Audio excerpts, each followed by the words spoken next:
starting I equal to 0, I less than n, I and the 0, 0 less than n and the 5, and this is 5 element, 0 less than 5. Okay, okay, and you are in the కింద వస్తే ఏమన్నాడు మన j equal to 0 అంటే ఇప్పుడు j value starting 0 ఉంది, j equal to 0 ఉంది, 0 less than ఇక్కడ formula apply చేయాలి అంటే సబ్స్టిట్యూట్ చేయాలి. n ఎంతమ్మా 5 మైనస్ i ఎంత 0, j 1, okay 0 less than n ఎంత 5 మైనస్ i, ఓకే i ఎంత 0 మైనస్ అది 1 0. So అలా 0 less than 5 minus 1, 5 minus 1 ఎంత 4, 0 less than 4. Okay okay 0 less than 4 okay అయినప్పుడు కిందికి వస్తుంది. కిందికి వస్తే ఏం చేస్తున్నామండి ఈ కండిషన్ చెక్ చేసుకోండి. If a of j greater than a of j plus 1, a of j greater than a of j plus 1, if a of j ఎంత j equal to 0 greater than a of j plus 1, j plus 1 ఎంత j అంటే 0 plus 1 అంటే a of 0 greater than a of 1 check చేసుకోవాలి. a of 0 ఎంత ఇది a of 0, ఇది a of 1, ఇది a of 2, ఇది a of 3, ఇది a of 4. a of 0 ఎంత 10 ఉంది, 10 greater than a of 1, 1 ఎంత 12. a of 0 greater than a of 1 అయిందా అవ్వాలి. కాబట్టి ఫెయిల్ అయినప్పుడు ఇది ఏం జరగదు, ఇది జరగదు అంటే ఇదేం ఎగ్జిక్యూట్ కాదు. ఎగ్జిక్యూట్ కాకుండా ఏమవుతుంది ఇది ఫెయిల్ అయిపోయిన తర్వాత ఈ స్టేట్మెంట్ ఎగ్జిక్యూట్ అయిపోయినాక ఫర్ లూప్ లో మళ్ళీ పైకి వెళ్తుంది. జే ఏమవుతుంది సార్ ప్లస్ ప్లస్ అంటే 1 అవుతుంది. జే వాల్యూ ఎంత అవుతుంది జే విల్ బికమ్ 1 అయింది. మళ్ళీ సేమ్ కండిషన్ చెక్ చేసుకోవాలి. ఇక్కడ ఈ కండిషన్ ఫెయిల్ అయితే పాస్ అయితే చూసుకోవాలి.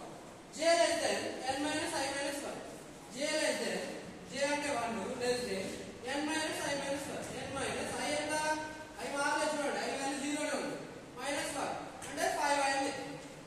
జే 1 లెస్ దెన్ 5 అయింది, 1 లెస్ దెన్ 5 నే కదా 5 కదా ట్రూ అయింది. ట్రూ అయినప్పుడు మళ్ళీ కిందికి వస్తుంది. కింద వస్తే ఏముందండి a of j greater than a of j plus 1, a of j అంటే ఎంత ఇక్కడ 1, a of 1 greater than a of j plus 1, a of j ఎంత 1 plus 1 అంటే a of 2. మళ్ళీ చెక్ చేసుకోవాలి. a of 1 greater than a of 2, a of 1 greater than a of 2, 1 greater than 2 అంటే a of 1 12 greater than 13, 12 greater than 13 కాదు కదా.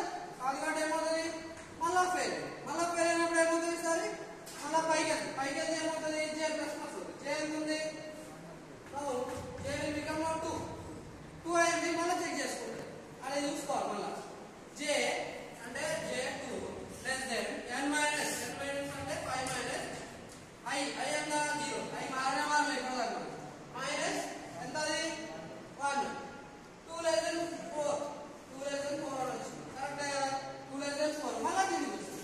మళ్ళీ కిందికి వస్తే ఏం జరుగుతుంది a of j greater than a of j plus 1, a of j ఎంత 2 greater than j plus 1, a of j greater than a of j plus 1, a of 3, a of j అంటే 2, a of 2, a of 2 ఇది 0 ఇది 1 ఇది 2 అంటే ఈసారి 13 తో check చేసుకుంటాం. 13 greater than 3, 13 greater than 3 కదా 13 greater than a of 3, ఇది a of 3, a of 3 ఏమో 3 ఉంది, a of 3 13 greater than 3 అయినప్పుడు ఏం జరుగుతుంది ఇప్పుడు కండిషన్ లో ఎంటర్ అవుతుంది. ఈ కండిషన్ ఓకే అయినప్పుడు ఇక్కడ ఈ 3 లైన్లు ఎగ్జిక్యూట్ అవుతాయి.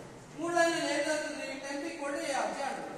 టెంప్ అనేది ఏమైతుంది temp will become a of j, a of j అంటే ఎంత j equal to 2, a of 2 ఎంత a of 2 చూడండి ఇక్కడ ఇది 13, టెంప్ అనేది 13 ఈ లైన్ ఇక్కడ రాస్తా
ప్రకారం ఎగ్జిక్యూట్ అయ్యి మనకి ఏం చేస్తుంది రెండింటిని ఇంటర్చేంజ్ చేస్తుంది కండిషన్ సాటిస్ఫై అయినప్పుడు ఏం జరిగిందమ్మా 13 and 3 ఇక్కడ సాటిస్ఫై అయింది కాబట్టి లోపల ఏం జరిగింది ఇది ఇక్కడికి వచ్చింది ఇది దీన్ని ఇక్కడికి వచ్చింది అంటే ఇంటర్చేంజ్ అవుతుంది వాల్యూస్ ఇప్పుడు మళ్ళీ ఇంటర్చేంజ్ అయినప్పుడు మనకి ఏమవుతుంది ఈ 13 ఏమో ఇడికి వస్తుంది 9 ఏమో ఇక్కడికి వస్తుంది అంతేనా కాదు మళ్ళీ రాసి చూపించాల్సిన అవసరం లేదు ఎందుకంటే మనకు ముందే చెప్తే తెలిసింది కండిషన్ సాటిస్ఫై అయినప్పుడు ఏం జరుగుతుంది ఆ వాల్యూని ఈ వాల్యూని స్వాప్ చేసుకుంటుంది ఎప్పుడు మనకి ఈ రెండు వాల్యూస్ చెక్ చేసుకోవాలి ఈ కండిషన్ సాటిస్ఫై అవ్వాలి ఇక్కడ ఈ కండిషన్ సాటిస్ఫై ఈ కండిషన్ అంటే ఇక్కడ